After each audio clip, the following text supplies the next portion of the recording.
저는 오늘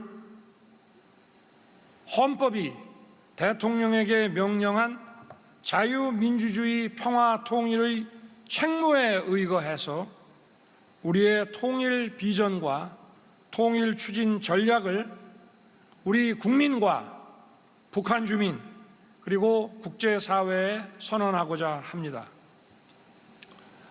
국민 여러분, 우리가 꿈꾸는 통일 대한민국의 미래는 분명합니다.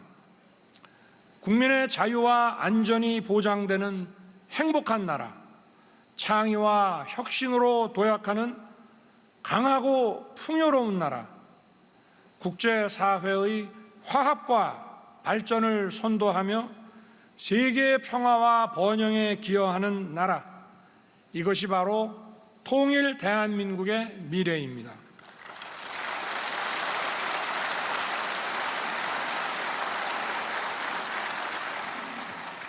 저는 오늘 이러한 통일 대한민국으로 나아가기 위한 우리의 과제를 제시하고자 합니다. 첫째, 우리 국민이 자유통일을 추진할 수 있는 가치관과 역량을 더욱 확고히 가져야 하고, 둘째는 북한 주민이 자유통일을 간절히 원하도록 변화를 만들어내야 하며, 셋째는 국제사회와 연대해야 한다는 것입니다. 지난 8월 15일 윤석열 대통령은 광복절 경축사 대부분을 통일 전략을 발표하는 데 할애하였습니다. 소위 8.15 통일 독트린이 바로 그것입니다. 본 의원은 내용을 확인하다가 경악을 금치 못했습니다. 과거 어느 정부의 통일 방안과도 거리가 먼 너무도 동떨어진 정책이었기 때문입니다. 통일 관련 독트린을 발표하려면 역대 모든 정부의 경험을 비추어서 적어도 5가지 절차가 필요합니다. 첫째, 여기 표에 있습니다만, 첫째, 역대 남북한 양측의 공식적인 통일 방안과 정책을 비교 검토하는 것입니다. 둘째, 새로운 독트린에 대한 기본 방향을 수립하는 것입니다. 셋째, 통일부, 외교부, 국정원, 국방부 등 주요 안보부처 장관회의에서 기조를 최종 결정하는 것입니다. 넷째, 이를 바탕으로 대통령이 경축사에 대해서 구술을 하면 그것을 받아 적는 과정이 있습니다. 마지막으로 대통령의 구술을 포함하여 대통령실이 초안을 작성하고 수차례 대통령과 함께 독회, 함께 읽어보고 검토하는 과정, 독회를 거치게 되어 있습니다. 끝으로 비공개적으로 학계의 주요 인사, 정치권의 주요 인사들의 의견도 듣게 되지요. 이렇게 일반적으로 어느 정부나 대통령실에서 통일 정책을 준비하고 독트린으로 발표할 때는 5가지의 과정, 절차를 밟게 돼 있습니다. 그런데 이번 소위 윤석열 대통령의 8.15 통일 독트린은 이러한 절차가 생략된 완전 졸속의 북한 추종자가 작성한 것으로 보입니다. 졸속에 그치는 것만이 아닙니다. 북한 추종자가 작성한 것이다 라고 저는 볼 수밖에 없습니다.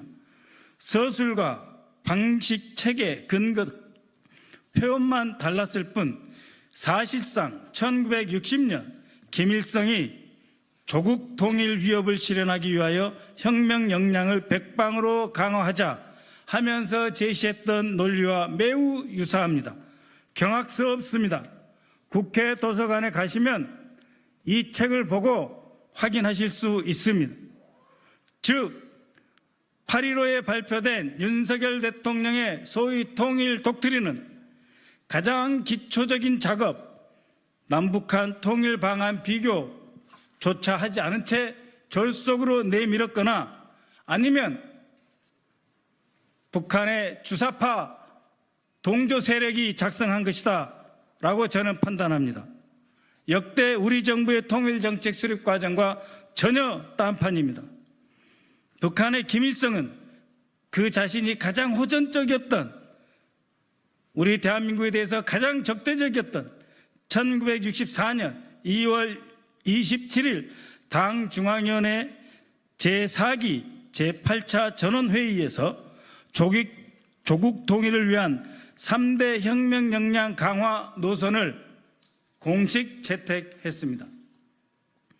여기서 김일성은 3대 혁명 역량을 강화할 주체가 활동할 공간을 국내, 남한, 국제로 구분하고 그중 첫째로 북한 내에서 혁명 역량을 강화하고 사회주의 건설을 더욱 성과 있게 진행해야 한다고 강조했습니다.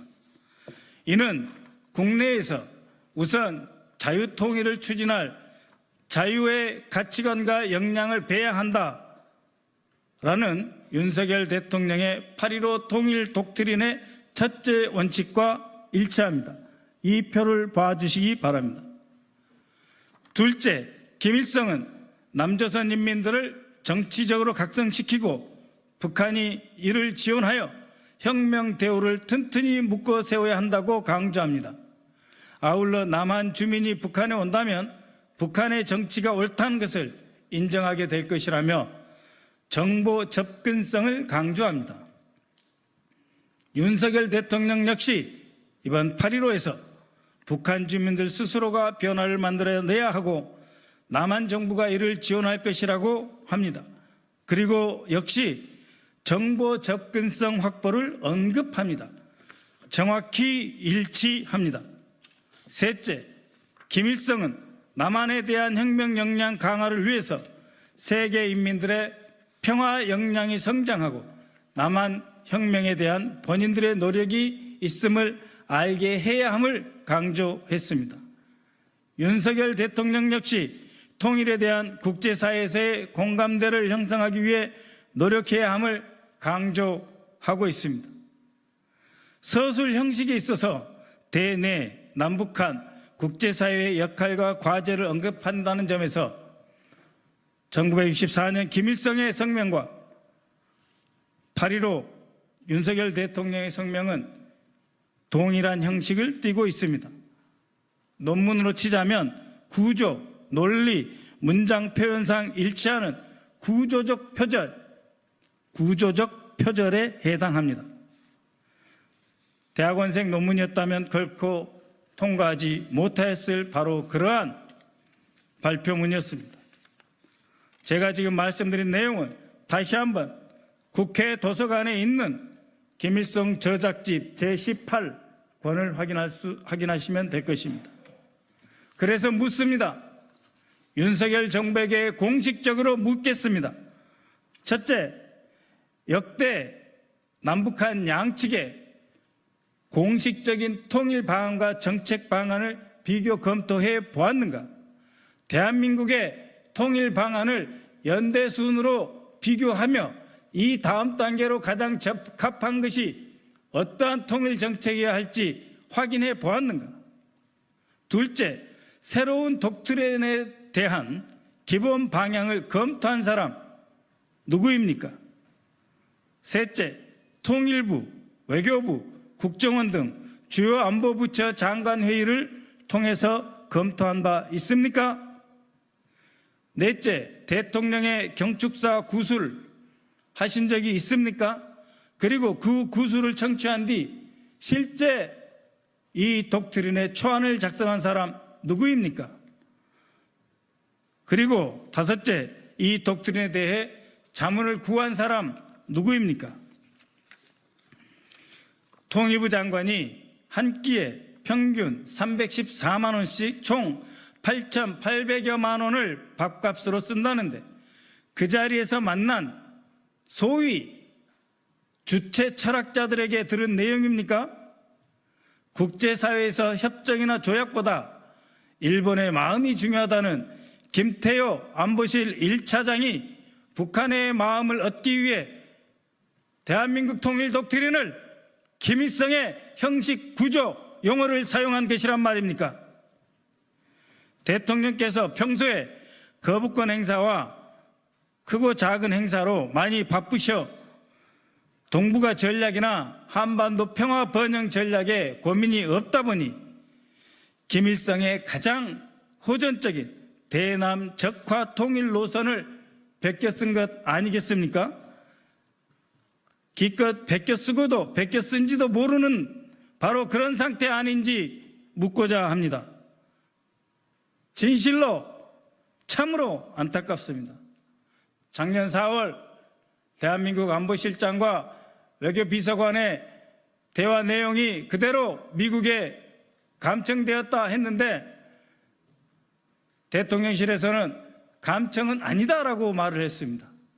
그래서 문제가 제기됐죠. 대통령실에 미국 스파이가 있는가? 이번 광복절 행사를 두고 광복회장은 일본의 밀정이 다 있는 것 같다. 대통령실에 일본의 밀정이 다 있는 것 같다라는 말씀을 하신 바 있습니다. 이제 북한의 간첩까지 설치는 대통령실 아닙니까? 바로 오늘 윤석열 대통령은 을지 연습을 앞두고 자유민주주의 체제를 위협하는 반국가 세력들이 곳곳에서 암약하고 있다고 했는데 먼저 대통령실부터 살펴봐야 하는 것 아닙니까?